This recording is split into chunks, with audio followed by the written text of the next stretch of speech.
Bonjour tout le monde, bienvenue à votre bulletin de nouvelles de la Haute-Gaspésie, une présentation de TC Média et de Télévision Haute-Gaspésie. Mon nom est Dominique Fortier. À ma droite ou à ma gauche, dans ce cas-ci. Salon pour regarder où, ouais. Et voilà. Frédéric Deroy, bonjour Frédéric. Bonjour Dominique. Alors, une autre belle semaine en Haute-Gaspésie marquée par le froid et bientôt le beau temps. Le printemps est arrivé officiellement. Oui, on a eu un échantillon il y a quelques jours, donc on s'accroche à ça. Et voilà, ça reviendra. Et tu as dû être très heureux, puisqu'en fait, semaine dernière, la grande visite, après avoir reçu Maxime Bernier ici dans nos studios, on a eu droit à Jean-François Lisée, qui était de passage à Sainte-Anne-des-Monts, fort d'une victoire à la chefferie, où il avait d'ailleurs battu ta candidate Martine Ouellette. Oui, effectivement, merci de me le rappeler, Dominique.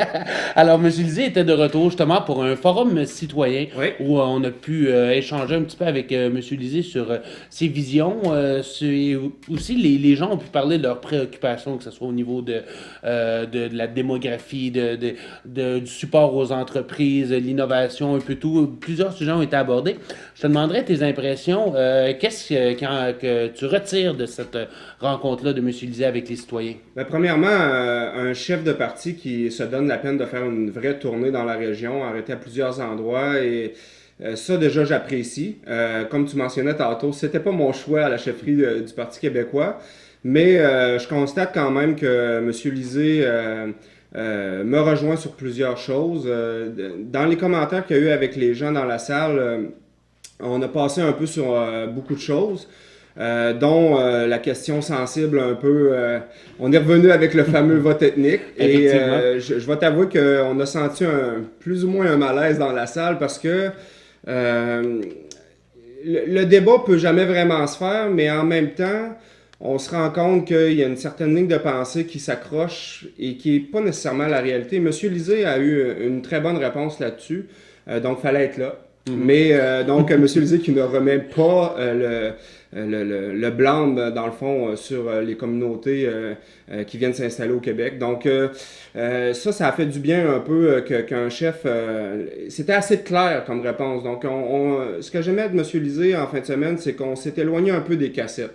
Il reste qu'il y a des messages qu'il a à répéter souvent, donc les formules se peaufinent. Mais on sentait pas tant une cassette ou une espèce de discours qui veut dire n'importe quoi et rien en même temps. Mais justement, il a parlé de l'immigration en disant qu'on devrait peut-être réduire le seuil. On était à 50 000 immigrants par année. On devrait peut-être réduire à 30 000 et mieux cibler qui on accepte au pays, tout dépendant des offres d'emploi disponibles, histoire justement de ne pas se retrouver avec des médecins qui chauffent des taxis. Là. C'est ça. La responsabilité du nombre des migrants, il a dit clairement, donnerait ça à quelqu'un d'indépendant. Donc, c'est pas un parti politique ou le gouvernement en place qui déciderait du seuil d'immigration. Donc, là-dessus, il peut avoir ses visées, mais ce que je trouve intéressant, c'est d'enlever ça d'un parti politique où ce qu'on fonctionne un peu plus avec l'idéologie, où des fois les faits ne sont pas nécessairement la base de la prise de décision, donc on y va plus des fois pour plaire aux gens ou y aller avec ce que les gens ont peur de, ou etc. Donc que quelqu'un d'indépendant décide du seuil, ça c'est une très bonne chose. La reconnaissance des diplômes, encore une fois, c'était dans les discussions et M. Lisée disait qu'il y avait déjà beaucoup de chemin de fait, mettons, avec la France ou d'autres pays un peu plus près de notre culture, mais on veut travailler encore fort là-dessus. C'est un peu, c'est comme on parlait tantôt là, bon, du fameux vote ethnique. L'immigration au Québec, c'est toujours un sujet sensible, mais M. Lisée a quand même une bonne vision de la chose, je pense. Mais on peut jamais avoir de débat sain là-dessus au Québec présentement parce que tout le monde tout de suite s'accuse de soit xénophobie ou soit de vouloir noyer les Québécois dans une masse incroyable d'immigrants. Donc, on n'a jamais de juste... de discours un peu plus tempéré et plus pragmatique, plus réaliste. Oui, c'est ça, exactement. Ce que j'ai beaucoup aimé, je vais finir avec ça, c'est parce que j'ai posé moi-même une question. Tu te souviens, quand j'étais avec Touche pas à ma région, on défendait beaucoup le fait de garder une instance régionale pour la concertation et avoir une voix forte pour la région. Et ce que j'ai demandé à M. Lisée, c'est s'il prenait le pouvoir, est-ce qu'il allait remettre en place une sorte de CRE ou quelque chose du genre?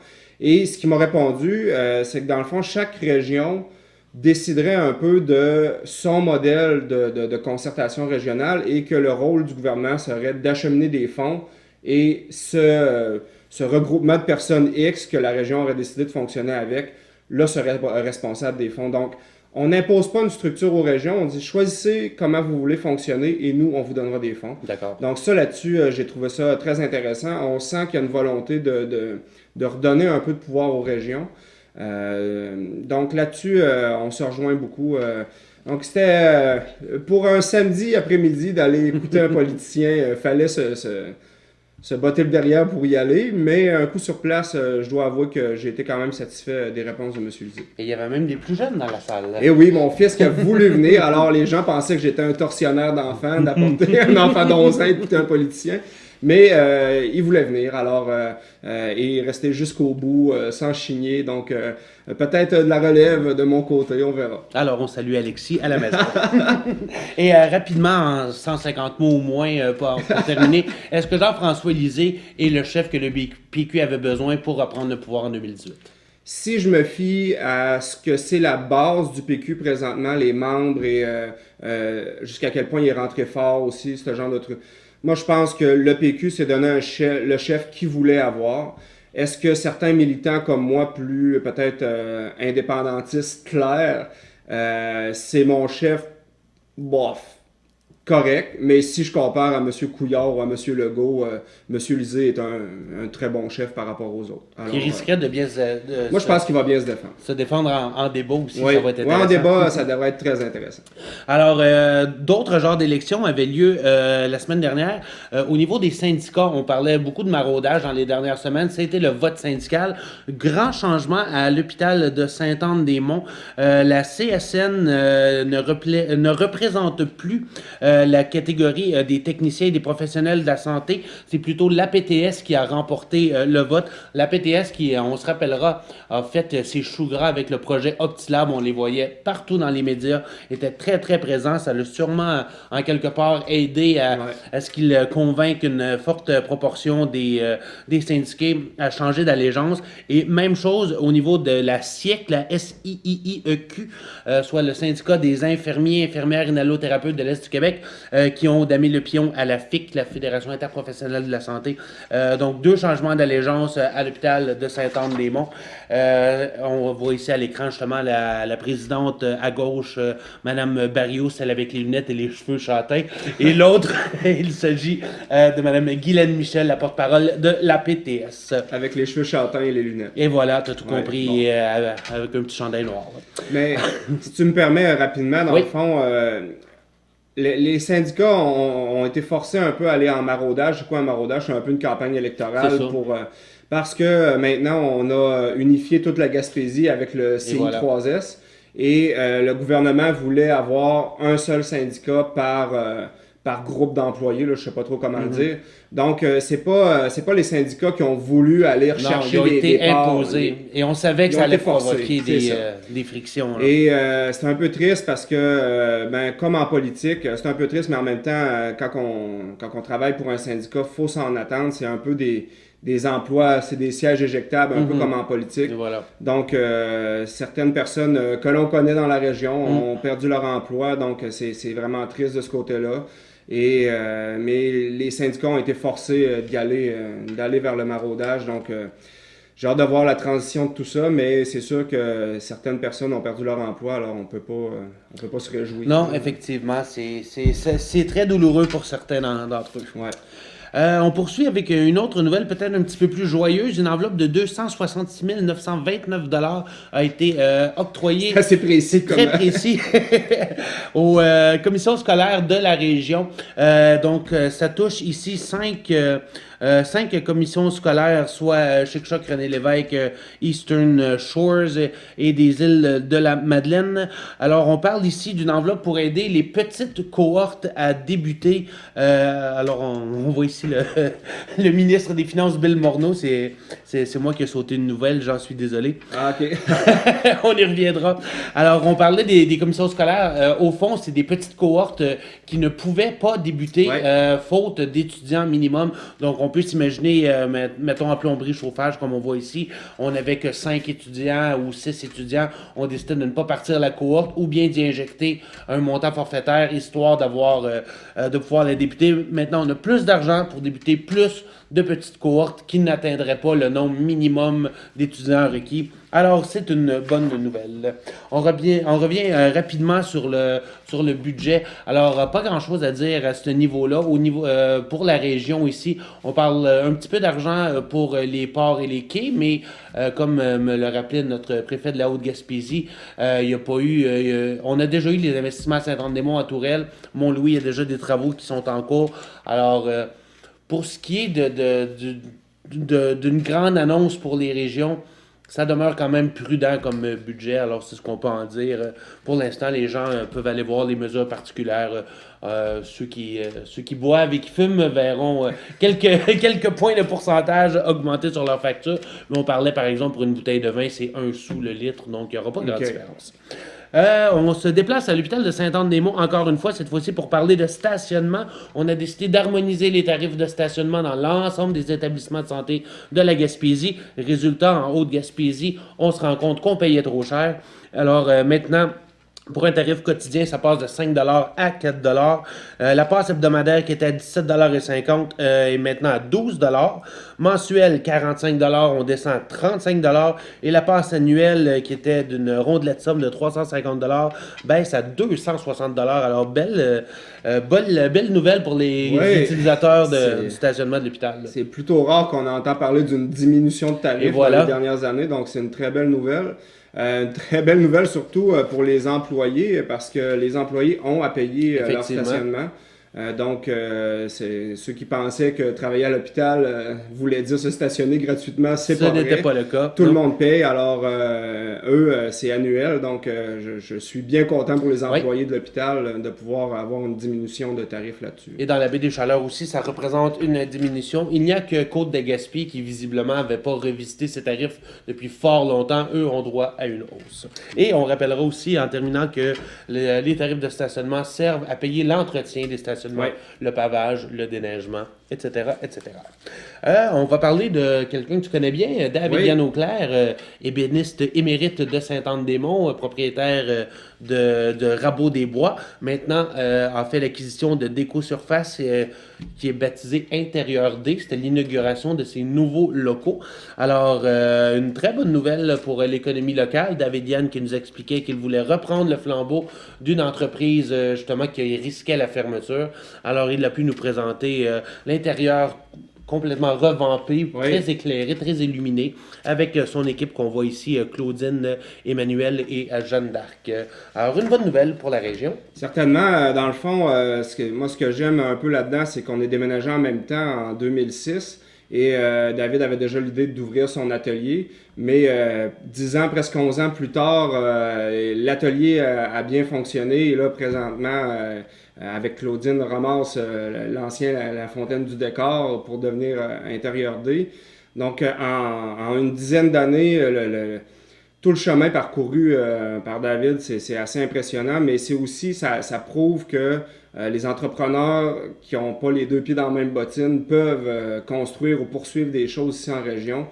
Donc, c'est très encourageant de voir ça pour la ville, là, qui a un dynamisme là, qui est installé et qui a des entrepreneurs qui ne lâchent pas le morceau, qui veulent que Sainte-Anne se développe, que la Haute-Gaspésie se développe. Donc, c'est un beau message, je trouve, que ça envoie à tous les autres entrepreneurs et à la population, comme quoi, en travaillant fort, on arrive à quelque chose. Effectivement. Et on passe à travers quelques nouvelles en rafale, puisque le temps file. Les amateurs de bonne chair seront heureux d'apprendre que les premiers pêcheurs de crabes des neiges prendront la mer dès la fin du mois de mars, puisque la saison débutera officiellement le mardi 28 mars à 4 heures dans la zone 12A, comprenant notamment les secteurs de Rivière-au-Renard, l'Estran et Sainte-Anne-des-Monts. C'est ici, ça. Selon la recommandation de l'industrie, le total admissible des captures en 2017 autorisé par le ministère des Pêches et Océans est de 98,6 tonnes, soit une diminution de 7% par rapport à l'an dernier. Les pêcheurs seront autorisés à utiliser 75 casiers standards Pour plus d'informations, vous pouvez aller sur le site web de l'Avantage Gaspésien. Vous aurez tous les détails. Côté culture, l'école L'Escabelle de Capcha accueillera le 8 avril, samedi le 8 avril, les régionales de secondaire en spectacle. La finale régionale aura lieu à Capcha cette année, 8 avril. On peut appeler au 786-55-53, poste 7113 pour se procurer des billets. Et on voit ici à l'écran Gabrielle Saint-Pierre et Audrey Bélanger-Sergerie qui sont les deux représentantes de Capcha. Justine Fournier, pour sa part, représentera Saint-Anne-des-Monts.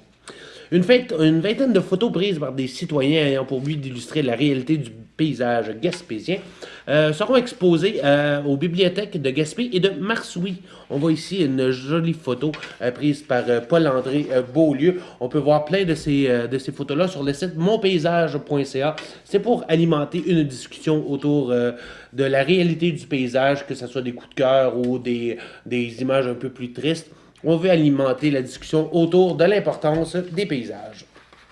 Rapidement, le duo Jukebox composé de Manon Parent et Gaétan Savard offriront un spectacle en vue d'amasser du financement pour l'ouverture d'un refuge pour animaux en Haute-Gaspésie. Alors, ça se déroulera le samedi 1er avril à 18h au local des Chevaliers de Colomb de Tourelle. On peut appeler Manon au 786-2808 pour des billets ou à la procure de Sainte-Anne-des-Monts.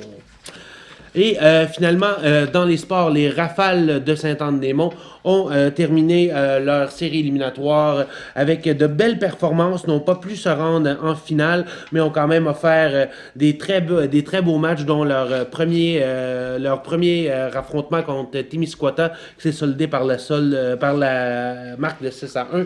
Ils ont malheureusement dû s'incliner le match suivant 2-0 contre Rivière-du-Loup.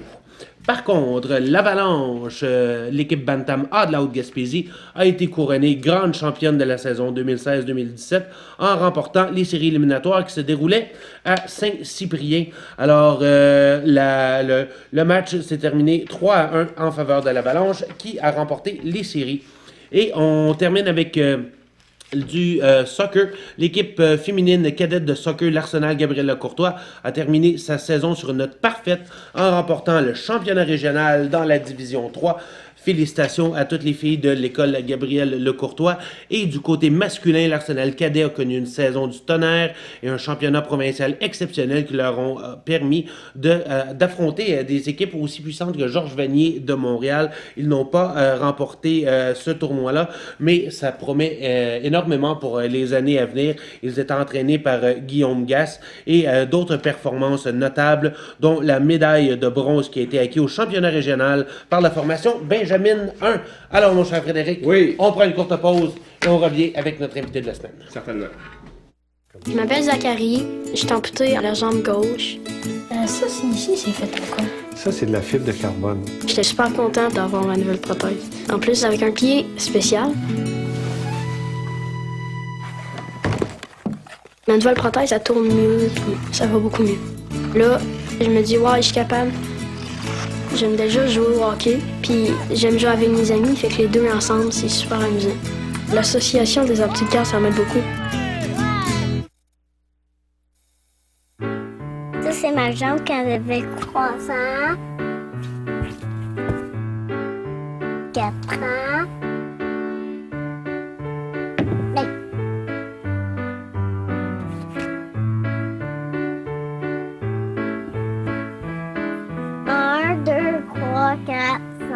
J'ai 5 ans et 5 jambes.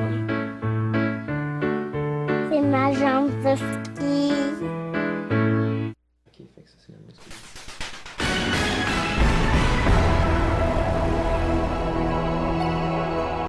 Alors, nous sommes de retour à Nouvelle-Haute-Gaspésie et c'est maintenant la portion invitée de la semaine. Oui. Alors, je me tourne vers Yann Levasseur. Bonjour, Yann. Bonjour. Alors, cette semaine, Yann, tu viens nous parler d'un projet qui te tient particulièrement à cœur. Je vais te laisser nous en faire l'introduction. Oui. Il s'agit d'un projet qui s'appelle Les Anges Jardins, qui est un projet qui est co-réalisé par 3 groupes. Le premier, c'est la Coop du Cap de Cap-au-Renard, qui est assez connue pour les jardins, l'animation de jardins, puis aussi la production de légumes maraîchers. Le deuxième groupe, c'est la coopérative Le Levier des Artisans, qui est une coopérative de producteurs de Mont-Louis, qui comprend la Pépinière des Pionniers et 2 autres entreprises de production, c'est-à-dire boulangerie et transformation alimentaire. La pépinière dont tu es le propriétaire. Oui. Oui. Et puis, le troisième groupe, c'est un des membres de la coopérative qui s'appelle La Moulinette, qui fait une popote roulante et d'autres produits transformés. Ces 3 groupes-là se sont réunis pour offrir des services en Haute-Gaspésie qui touchent le secteur alimentaire, mais en particulier les gens normaux, c'est-à-dire un peu tout le monde, pour favoriser la production de nourriture par soi-même, donc l'autonomie alimentaire, puis qui s'articule autour de 4 volets, si on veut, dont on peut décrire simplement comme suit. Bien, la première partie, c'est informer et éduquer les gens à propos de comment on fait pour faire de la production. Ensuite de ça, c'est le concret, c'est-à-dire qu'on va implanter des parcelles de jardin ou de verger. La troisième étape, c'est récolter. Récolter ce qu'on a planté, entre autres, mais aussi récolter des fruits orphelins que l'on appelle, c'est-à-dire des fruits chez des gens qui ont des fruitiers mais qui ne les ramassent pas, ou des terrains vagues, ou des choses comme ça. Et puis la quatrième étape, c'est partager les surplus avec soit les participants ou ceux qui sont dans le besoin aussi. Alors, je vais t'articuler un petit peu les différents volets dans le détail, si tu veux bien. Oui, t'es bien préparé, vas-y. Oui. Dans le volet 1, on a des rencontres avec chaque municipalité pour parler du sujet de la sécurité alimentaire. Et puis, on a aussi des journées thématiques d'activités. Il devrait y en avoir 3 dans l'année sur des sujets reliés au jardinage ou au verger ou à la production ou à la transformation alimentaire. Comme par exemple, il y a un événement de ce type-là qui a lieu ce dimanche à Marsoui, dont on va traiter des semences et puis du jardinage. Puis un petit peu de plantes vivaces et légumes et de planification de jardin. Est-ce que je devrais détailler tout de suite plus sur cette journée-là? Mais moi, juste une petite parenthèse. Est-ce que, dans le fond, vous avez fait partie sûrement des discussions avec Nourrir Notre Monde, avec la démarche intégrée en développement social? Vous êtes sûrement avec eux autres? Oui, tout à fait. Dans le fond, ça donne bien parce que nous, les 3 groupes qui ont co-créé ce projet-là, on était en même temps que la discussion Nourrir Notre Monde qui a été entamée par la MRC, mais sans concertation. Mais finalement, nous, on s'est présenté aussi aux discussions qu'il y a eu à Saint-Anne-des-Monts, puis aussi à Gros-Monde, je pense qu'il y en a eu un autre aussi. Et puis on a présenté en partie nos idées aux gens qui étaient présents, puis il y avait une super bonne réception, mais en plus, ça s'inscrivait naturellement dans la voie qui était tracée par la MRC puis par les citoyens en termes de ce qu'ils voulaient faire. Oui, donc votre initiative représente un peu les objectifs visés à la base avec cette consultation populaire-là.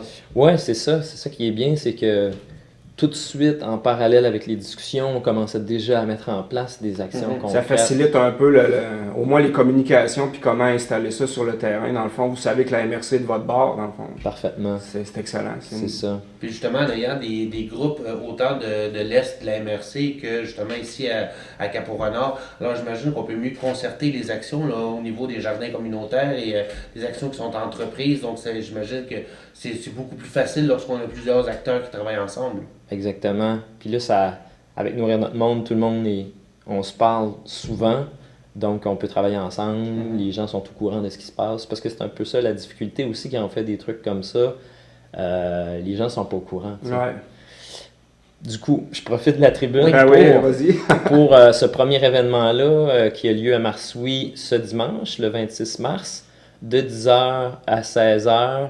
Puis ça va être un événement vraiment le fun où les familles sont invitées. On fournit un petit casse-croûte le midi gratuitement. Il va y avoir des jeux pour les enfants, de l'animation. Et puis les activités éducatives, c'est un forum ouvert sur les semences, comment planifier un jardin familial, les légumes vivaces que l'on plante et qui reviennent tout seuls à chaque année, qu'on n'a pas besoin de semer. Il va y avoir des semenciers, entre autres un semencier gaspésien tout nouveau qui produit et vend des semences faites en Gaspésie. Aussi d'autres semenciers de Bas-Saint-Laurent et d'autres secteurs qui vont être présents pour vendre des semences. Et on invite les gens à apporter leurs propres semences s'ils veulent partager, échanger. Et puis c'est toute une journée qui est faite sur un format pas trop directif dans le sens où on veut avoir des jardiniers débutants ou qui ont plus d'expérience et qui partagent entre eux soit leurs questionnements ou leur expérience. Donc, pour chaque sujet, il va y avoir quand même un animateur qui présente, mais ensuite, c'est format ouvert, donc les gens continuent la discussion entre eux pour que ça soit le plus convivial. Ouais, voilà. Ouais. Et c'est un peu dans un but éducatif pour justement que les gens se sensibilisent à ces nouvelles façons-là, ou bien des façons qui existaient déjà, mais réadopter dans le fond ces façons de faire-là qui sont plus proches de la terre. Exactement. Notre but, c'est que les gens jardinent plus, puis acquièrent les connaissances sur des connaissances anciennes, mais aussi sur, par exemple, des nouvelles variétés de fruitiers super rustiques qui poussent par ici, puis qui peuvent donner des bonnes récoltes pour les gens. Donc, il va y avoir cette première journée-là sur les semences. Ensuite, on en fait une seconde sur les forêts nourricières, probablement vers la fin avril. Puis il y aura d'autres activités par rapport à la plantation, entretien vers l'été. Donc ça fait partie du volet 1, éducation populaire. Ensuite, on a un autre volet qui est vraiment le fun, qu'on appelle les haltes nourricières. En fait, c'est qu'on veut implanter dans 3 municipalités de la Haute-Gaspésie des genres de parcs où il y aurait jardins et ou vergers de fruitiers. Communautaires. Et d'ailleurs, piloté par un comité citoyen dans chaque municipalité. Donc, déjà, c'est un appel à tous. On cherche des groupes de citoyens qui disent « Nous, on se rencontre déjà, on fait déjà un jardin où on a un intérêt, on est un petit groupe, on a un lieu à proposer ou pas. » D'ailleurs, on passe par les municipalités déjà pour les solliciter, pour leur demander « Avez-vous des terrains?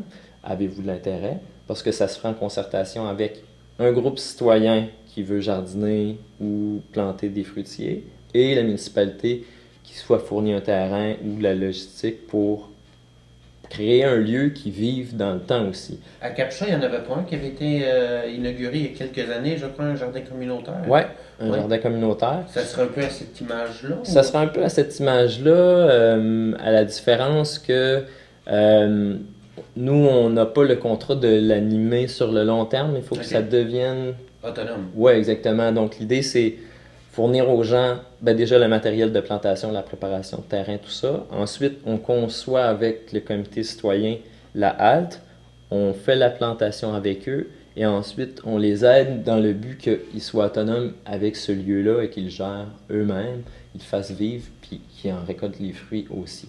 Et justement, on parle d'éducation populaire, on parle de bonne nourriture, mais il y a aussi un volet économique, j'imagine, qui est non négligeable. Ça doit être beaucoup plus économique pour les gens de faire pousser leurs propres légumes dans leur cour ou bien dans un jardin communautaire. Ben oui, quand on arrive à un certain volume, c'est intéressant, surtout que les fruits et légumes sont pas tellement accessibles, de plus en plus chers, surtout quand on va avoir de la qualité, parce que ce qu'on va retrouver dans les commerces d'alimentation, puis en particulier dans plusieurs villages de l'Est, c'est pas frais ou c'est pas accessible, je veux dire localement, c'est-à-dire qu'il faut se déplacer 1, 2, 3 villages en voiture pour aller chercher quelque chose d'intéressant. Donc si on pense à tout ça, des légumes frais, potentiellement biologiques, dans sa cour, ça a une très grande valeur. Et Yann, le temps file déjà, donc je te demanderais rapidement, en terminant, de nous donner les informations nécessaires, là, où se rendre, site web, numéro de téléphone ou lieu justement pour les événements qui s'en viennent. Donc ce dimanche, c'est à Marsoui. C'est où exactement? C'est au centre récréatif de Marsoui à partir de 10h. Pas besoin d'amener votre lunch, ça va être fourni. Ouvert à tous? Ouvert à tous, puis ça dure jusqu'à 16h. Et sinon, si on veut des informations supplémentaires sur les activités des coopératives, tu peux parler pour prêcher pour ta paroisse, ou on peut avoir des informations sur le levier notamment.